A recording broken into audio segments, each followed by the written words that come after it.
Do you think Nintendo's high pricing on the Switch and accessories will hinder sales? No, I don't, because it's not high compared to other systems. The Wii U launched at $350. The Wii was $250.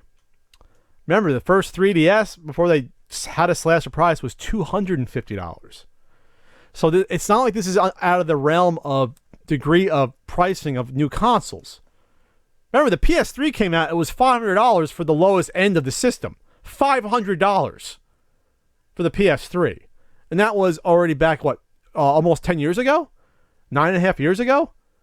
The PS3? So you have to respect what the market is, of course, when you're pricing this stuff. But you can't underprice it, or else you'll lose money. So I don't think $300 is that big a deal. If you thought this was only going to be $200, you're insane. You're absolutely insane, based upon the things I just said.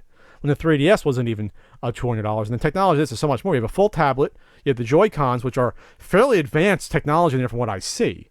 And you also get the stand, the charging. There's a good amount of stuff in here. To me, this is a better value at $300 than the Wii U was at $350 for sure. Absolutely. The Joy-Cons being $80, that does bug me a little bit. And the as I spoke about in my hour long dissertation about the Switch, what bothers me the most is probably the $70 Pro gamer controller. That bothers me the most. At least with the Joy-Con, you can make the argument that you're really buying two controllers that you can use for two different people at $80, so it's $40 each. I know, but $70 for one controller, that's nuts. Nintendo's never put out a standard controller that costs more than their games has. They've never done that. That's just really, I think, bad form. The good news is that you're going to get third-party controllers. I mean, hell, they're probably starting to develop them right now.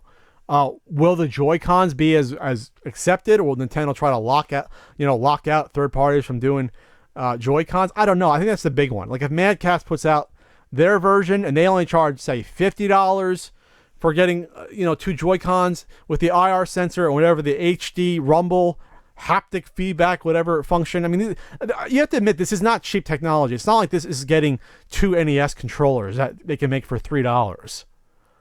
You have a advanced rumble feature. There's the gyros inside of this. Ooh, gyros, I'm hungry. You got those inside here. No tzatziki sauce, but you got the gyros, and you have that IR sensor on the right Joy-Con as well. So there's some pieces to this puzzle that makes it worth more. But of course, Nintendo's making money off of these. Of course, every company makes money off the accessories. They claim they're not selling this at a loss.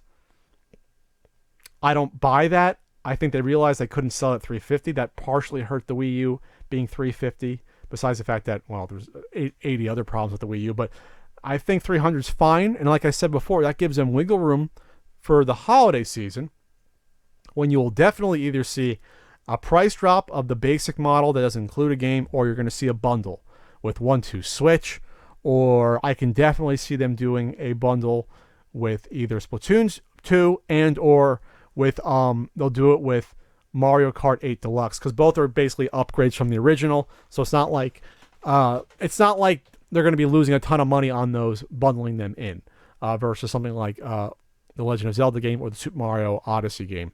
So you're going to see that come in the fall, and who knows, maybe they'll do a bundle with Super Mario, and then maybe they'll sell it for only $25 more, and it'll be $325, and that'll probably be the biggest seller out of them all, because you'll have people saying, "Oh, that's the killer app. That's what I want. That's why I bought the system," and you'll be saving money in the process. So we'll see about that. But I don't think that's what's going to be the deciding factor, is that price or not, because I think $300 is fine based upon the features you get, and just based upon the pricing history of consoles for the past fucking 15 years. And even if you go back and adjust the original, you adjust the NES for inflation, or the PlayStation, they're $300 systems or more in our money today.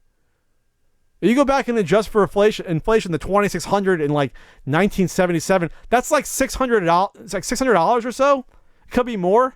Off the top of my head, it's a lot of money for video game consoles. So I don't understand how you think like it being $300 versus $250 is going to be a system killer. I just don't. I think we're past that. If you can afford $250 for a system, you can afford $300 because you're going to be buying games anyway and maybe extra controllers. So I just don't see that being an issue.